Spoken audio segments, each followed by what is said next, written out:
Copperhead Strike is a Mack multi-launch roller coaster located at Carowinds, which is located in Charlotte, North Carolina. But it's technically located in both North and South Carolina. But the actual address for Carowinds is in that North Carolina area. So I don't usually do reviews of roller coasters, but I got a good amount of rides on Copperhead Strike, and it's a new for 2019 attraction. So I figured, why not attempt to review it? This is all based on my opinion. I got about 30 rides on it, which I think in terms of people even having Copperhead Strike at their home park, a couple of people that I was talking to have not even gotten to 30 rides yet. So I think I have a pretty good amount of rides on this to be able to justify my opinion on it. So it wasn't like I got one or two rides on it and that's it. I got a night ride, I got a day ride, I got front seat, back seat, middle, basically every row on the train because I was actually there, and I got ERT at nighttime, but then I also got 2 rides in the day. So I got a good feel for this ride. And I have to say, love the ride. It is my number 20, but now let me get more into depth on why I think that. So first of all, the ride is smooth. Very smooth. And I don't believe in a ride being rough ruins the ride, because rides like the Beast, rides like the Grizzly at King's Dominion, those are all in my top 50, and they're all rides that I love a lot, especially Grizzly and the Beast. I think are fantastic. El Toro is considered rough. Love that ride. So roughness is not a factor, but it is smooth in terms of, I know a lot of enthusiasts like a smooth ride. This ride is definitely butter smooth.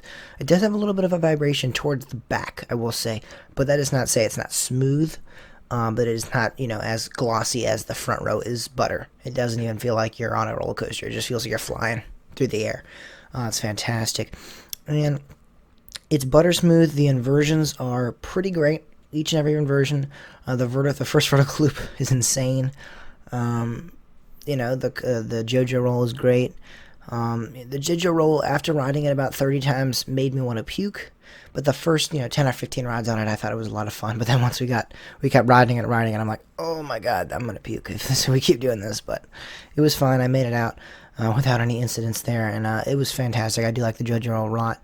The second vertical loop is nowhere as good as the first one. It does have a little bit of hang time, but it's nowhere as strong hang time.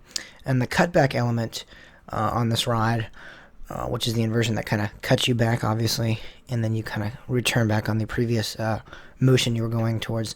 That is actually a very solid element. I was a little bit concerned that, it would just be kind of just there, and it wouldn't really have much hang time, or wouldn't really be that great as an element.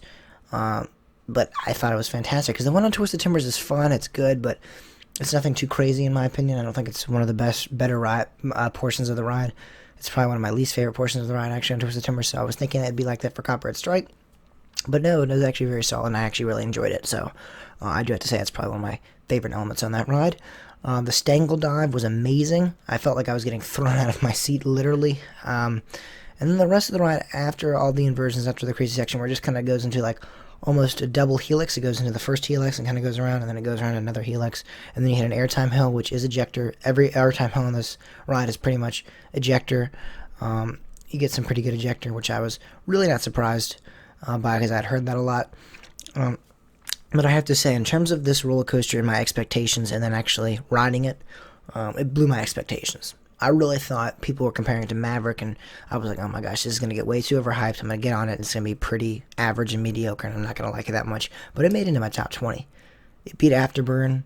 It beat Apollo's Chariot. It beat a lot of my favorite rides, and made it in my top, to my number 20, which is a lot further than I thought. I thought maybe I'd have it in the 30s, maybe in the 20s, but I didn't think it would be number 20. I didn't think it would be that close to, breaking my top 15 almost. So anyone that has low expectations for this ride, trust me, I believe you. I understand why you think that, but it's fantastic. I'm really shocked. Overall, great ride. The launches, let me talk about those, because not a lot of people you hear they're forceless, and they are. The first launch is probably the most weak launch I've ever been on. It's very, very terrible. But the second launch, I've heard that was the weakest launch on the ride, but I actually felt some good acceleration on that. Now, I'm not saying it's intense. I'm not saying it's insane. But I am saying that when you go over that airtime hill, not any airtime, I will agree with that, but you feel the acceleration, you feel picking up speed, and you get kind of those butterflies in your stomach. You're like, whoa, we're flying. because all of a sudden you're going like a cool 30, or I believe it's 30, and then you head up to 50, and it's whoosh, you're flying it. You can just feel the acceleration, I'm telling you. But it's not intense. It's nothing crazy. But it is something that I noticed, because I was really expecting, like, yeah, nothing's going to happen there. It was great. I have to say, even after riding 30 times in a row without getting off, I did not get off I did not leave the platform of that roller coaster for about an hour and a half. I just rode and rode and rode and rode and rode, because I was there for an ERT session. It never got old. I know there are some rides that, after riding it about 10 or 15 times, you're just kind of like, this is getting old. Copperhead Strike, in all honesty, and other than the fact that I felt kind of sick, but I just wanted to keep riding because I knew I was not going to be able to ride this thing that much. I kept riding, but it still was fun. It was a ride that I kept riding and kept having fun on, and it was fantastic. The shed, or the the farmhouse, it was a little confusing. I can understand that a lot of general public people are going to come here and be like, what is going on? Because you're in the farmhouse or the barn or whatever right before they launch out of the actual facility, and it's really strange because you can't really understand what they're saying.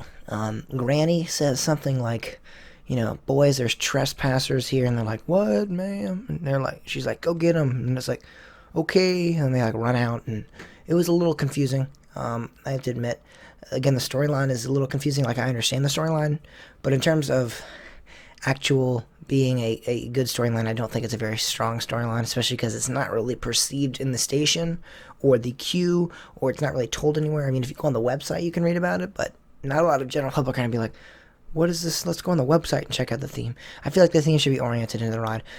And that's something that Cedar Fair has kind of failed to do with their theming. Their theming is great, especially if you're an enthusiast and you understand the theme, but in terms of being a general public member, and I just showed up and went to Twisted Timbers, or went to Steel Vengeance, or went to Copperhead Strike, I would not understand the theme at all. Because a little like Twisted Timbers, pretty confusing. There's an orb, and then there's all this weird stuff. I don't know. I think it's a little strange. But again, things like Verbolten at Busch Gardens Williamsburg, they have a German lady in the station telling you the theme of the ride. So if you listen to her, she'll say, like, don't go in the Black Forest, you can't go in there. So then people are like, oh, so we're trying not to, but then, we're getting on this tourism. Oh, we took a bad turn, we're going into the forest now. That's kind of the thing you're getting. But with Copperhead, it's a little, it's a little strange. But Copperhead, fantastic roller coaster. Great airtime, great hang time, fun ride. Pretty good, I'd say, pretty good second launch. I was really not expecting much from that second launch, and it blew my expectations there.